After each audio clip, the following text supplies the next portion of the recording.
Anjali Malik, numerologist. आज मैं आपको कुछ ऐसी चीज़ें बताऊंगी जो आपके घर के लिए बहुत ही अच्छी होती है और बहुत ही शुभ होंगी।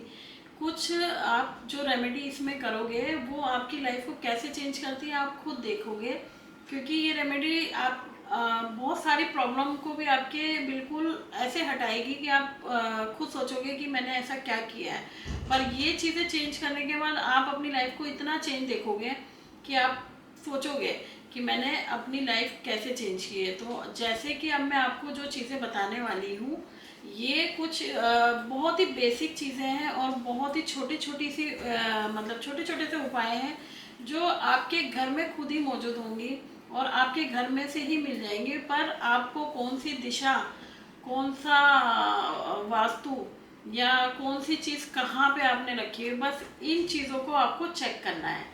तो आइए हम इस चीज़ को लेके बात करते हैं, पर उससे पहले आप मेरे चैनल को सब्सक्राइब कीजिए।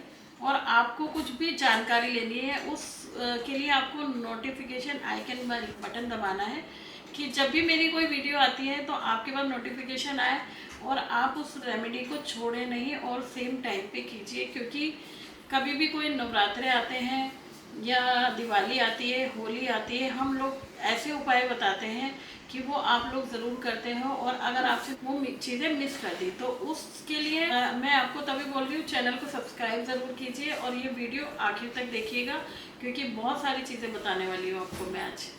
तो आपके घर में सबसे पहले अगर आपके रिलेशनशिप में दिक्कत आ रही है, पति पत्नी का प्यार नहीं बन रहा है, तो आपको अपने बेडरूम में राधा कृष्ण की झूला झूलते हुए एक पिक्चर लगानी है। उसमें राधा कृष्ण आपस में रास लीला करते हुए दिख रहे हो। तो ये पिक्चर जब आप लगाएंगे तो आपके पति पत्नी के रिलेशन बहुत अच्छे होंगे और आप देखिएगा धीरे धीरे आप दोनों आपस में बहुत अच्छे से प्यार से रह रहे होंगे। तो ये एक छोटी सी रेमेडी है, ये आप ज़रूर कीजिएगा। दूसरी रेमेडी आपके घर के मंदिर की, जो कि आपके घर के मंदिर में मोर पंख ज़रूर होना चाहिए। आपको लगता है आपके बच्चे स्टडी नहीं कर रहे हैं, आपका कहना नहीं मान रहे हैं या आपको बहुत परेशान कर रहे हैं, तो आपको अपने घर के मंदिर में मोर पंख ज़रूर रखना है। और वो मोर पंख श्री कृष्ण भगवान जी के आगे रखने के बाद अपने बच्चों के स्कूल के बैग में रखना है। तो ये है स्टडी के लिए, उन बच्चों के लिए जो बच्चे नहीं पढ़ाई करते हैं। तीसरी आपको मैं एक चीज़ और बताती हूँ कि अगर आपके घर की बिल्कुल एंटर दरवाज़ा खोलते ही एक मिरर लगा हुआ है तो उससे आपका घर का वास्तु बिल्कुल ठीक रहता है। आपको गेट ओपन करते ही एक सामने शीशा लगाना है या कोई फाउंटेन लगाना है, उससे भी आपके घर में सुख समृद्धि बनी रहती है। क्योंकि एक पानी का जब फ्लो होता है तो हमारे घर में सुख शांति होती है। तो पानी का फाउंटेन आप ज़रूर रखिए।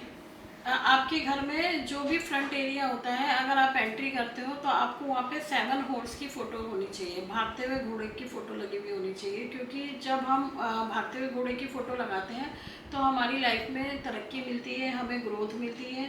तो ये पिक्चर भी आप ज़रूर लगाएं अपने घर के अंदर। दूसरा, अगर आपके मंदिर में भगवान विष्णु जी के साथ लक्ष्मी जी की फ़ोटो लगी हुई है तो वो भी बहुत अच्छी होती है। क्योंकि लक्ष्मी और विष्णु जी ही हमारे सारे भगवानों में श्रेष्ठ होते हैं और अगर हमने उनकी पिक्चर लगा रखी है तो वो हमारे लिए बहुत अच्छी होती है। ये लक्ष्मी जी का उपाय है अगर धन वृद्धि में कोई दिक्कत आ रही है तो।